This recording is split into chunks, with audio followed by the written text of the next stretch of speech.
أعوذ بالله من الشيطان الرجيم. بسم الله الرحمن الرحيم.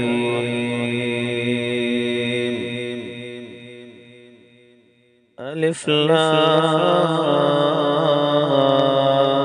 را، تلك آيات الكتاب المبين.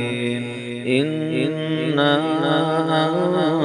أنزلناه قرآنا عربيا لعلكم تعقلون.